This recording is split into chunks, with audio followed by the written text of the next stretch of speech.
თროჩანას ინციდენტი რომ იყო ხომ გახსოვთ რამდენიმე წლის წინ 2019 წელს კერძოდ და ამასთან დაკავშირებით პოლიტიკურ დეტალებში ამ ვიდეოს შესვლას არ ვაპირებ. ეს იყო ოკუპაცია, რომელსაც გახარია წამოიგო თუ ეს იყო გახარიას მიერ სწორი რეაგირება ამ პოლიტიკურ დეტალებში არ შევდივარ. უბრალოდ შეგახსენებთ რაც მოხდა 2019 წლის აგვისტოში. ანდაც არ შეგახსენებთ პრინციპში ყველა მიცით რაც მოხდა. რეალურად ეს ემთხვეოდა ეგრეთ წოდებული პოლიტიკური ფიგურების საარჩევნო კამპანიას, კონკრეტულად ბიბილოვის საარჩევნო კამპანიის ნაწილი იყო, რომ უნდა აღედგინათ ის ტერიტორიები, რომლებიც ხელოვნურად შექმნილი რუკების საფუძველზე მათ საქართველოს კი უფრო დიდი ნაწილის ოკუპაცია უნდა მოეხდინათ და საოკუპაციო ხაზიც კი უფრო აქეთ უნდა გადმოეწიათ სამხრეთით და აღმოსავლეთით განსაკუთრებით. და რეალურად მაშინ ეს ყველაფერი აქმული იყო და დღესაც ესე აღიქმება, რომ ეს იყო რუსულ-ოსური აგრესიის გაგრძელება, რასაკვირველია, თუმცა ეს ყველაფერი იყო, როგორც თქვა, ცალკე ამოგლეჯილი კონტექსტი ისტორიიდან, როდესაც ერთ-ერთი გამოვლინება იყო რუსული მეზღვაურების თუ ოსური სეპარატიზმის თუ რასაც ქვია, კიდევ ერთხელ ამბობ დეტალებში არ შევდივარ, რეალურად აქ სწორად მოიქცა გახარია თუ პროვოკაციას წამოიგო, მაგრამ პროვოკაციას საერთოდ თავი დავენებოთ, აი მაგალითად ცოცხალი ოკუპაცია როგორც ის ახლა ბოლო წლებში შეჩერებულია, მაგრამ მაინც და მაინც აუცილებელი არ არის რომ სისხლი დაიღაროს და კიდევ ერთი ახალი მსხვერპლი გაჩნდა საქართველოს ტერიტორიაზე, თუნდაც ცხინვალის რეგიონში და თუნდაც ცხინვალის რეგიონის გარეთ, ან თუნდაც აფხაზეთის კუთხეში, იმისთვის რომ ცოცხალი ოკუპაციაზეც მუდმივად ჩვენი გონებიდან არ შეიძლება ამის ამოღება, მაგრამ რეალურად ამასთან დაკავშირებით პაატა ზაქარიაშვილს ძალიან საინტერესო მოსაზრება აქვს და უბრალოდ ჩარჩენილი მაქვს მისი მოსაზრებას ამასთან დაკავშირებით, რომ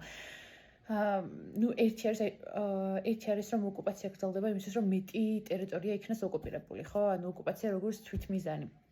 ერთი ეს არის, მაგრამ რეალურად ამის მიღმა კიდევ უფრო დიდი რაღაცებია ჩადებული. კონკრეტულად ჩვენ ვიცით, რომ სეპარატისტები იმართებიან რუსული პოლიტიკური ელიტების მხრიდან, მაგრამ აი თქვენ როგორ წარმოგიდგენიათ დაახლოებით რამდენიმე კილომეტრით საოკუპაციო ხაზი გადაიწევს თუ გადმოიწევს, ამას რაიმე არსებითი მნიშვნელობა აქვს რუსეთის პოლიტიკური ელიტების თავში, ანუ ამას რაიმე კრიტიკულ მნიშვნელობას ანიჭებენ. მე ვფიქრობ, რომ ეს არის მეორე ხარისხოვანი და ამ შემთხვევაში ვაციტირებ პაატა ზაქარიაშვილს, იმიტომ რომ ამბობ, რომ ჩემს წყობაში ეჭვი შეგაქვთ ხოლმე, რომ რომელი წყაროდან მოაქვს ინფორმაცია და ამ ვიდეოშიც რომ ყველა წყარო მივთითო, რომ რეალურად აქ არის სტრატეგიულ ობიექტებზე არის გათვლა და რატომ ასევე კიდევ ერთხელ ციტირებას ახლა რონალდ თოფჩიშვილთან გვერდსაც ჩავაციტირებ, გვერდი არის ეხლა ზეპრად აღარ მახსოვს, მაგრამ მივთითებ არის 40 გვერდამდე, სადაც რეალურად არის ციტირებული რესპუბლიკაში, გაზეთ რესპუბლიკაში გამოცემული სტატია ბოლო წლებში, სადაც რეალურად საუბარი არის გაგრძელება ძველი ისტორიული ნარატივის, როდესაც ჩვენ როგორც ვიცით, თვითონ ყოფილი ეგრეთ წოდებული ხელოვნურად წარმონაქმნი ცხინვალის რეგიონში იქნება საბჭოთა კავშირის პერიოდში 1922 წელს, ხო? და 30-იან წლებში უკვე აქტიურად მიდის ისტორიის გაყალბების დაწყების მსვლელობა, სადაც წარმოსახვითად რაღაც საოცარი მეზღვაურებას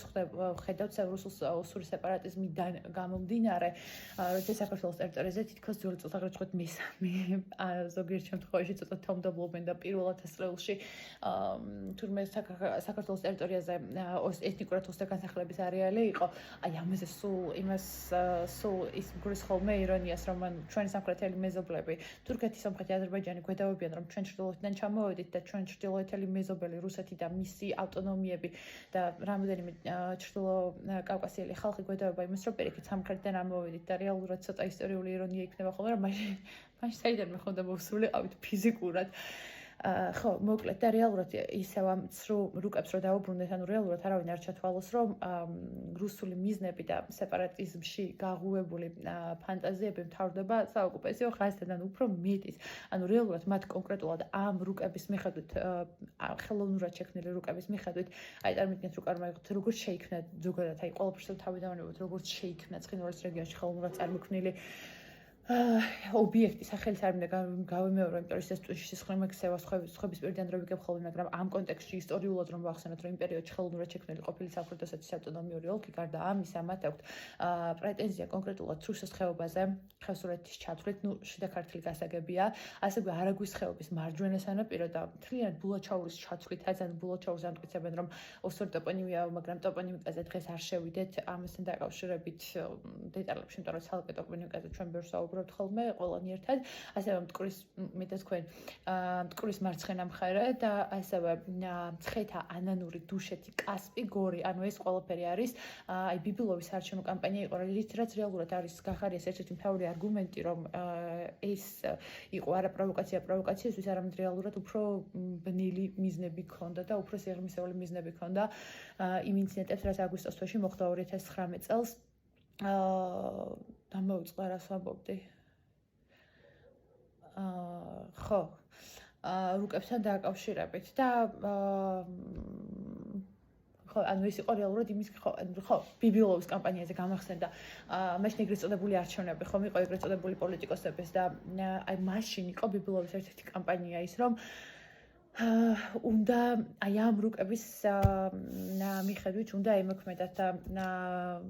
მე კარგად ვიცით რომ რა ვიცი თუ უყურებთ ხოლმე ჩემ ვიდეოებს, კარგად ვიცით რომ არასდროს არ ვარ იმის მომხრე რომ სეპარატისტული ან ოკუპანტის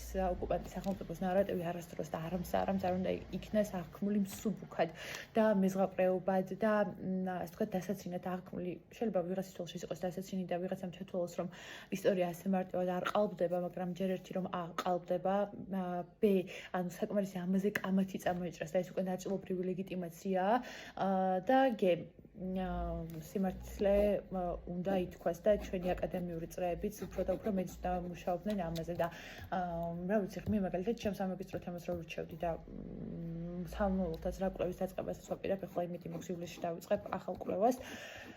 მე მახსოვს პრეტენზიას ამ საყვედურებით რა თითქოს ესეთი კომენტარი ჩემთვის ესეთი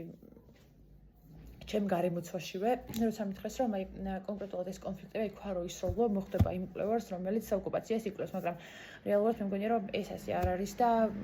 ასე უნდა იყოს რომ ქვარო ისროლო ქუჩაში ოკუპაციის კვლევარს უნდა მოხდეს მაგრამ სამწუხაროდ არ არის ასე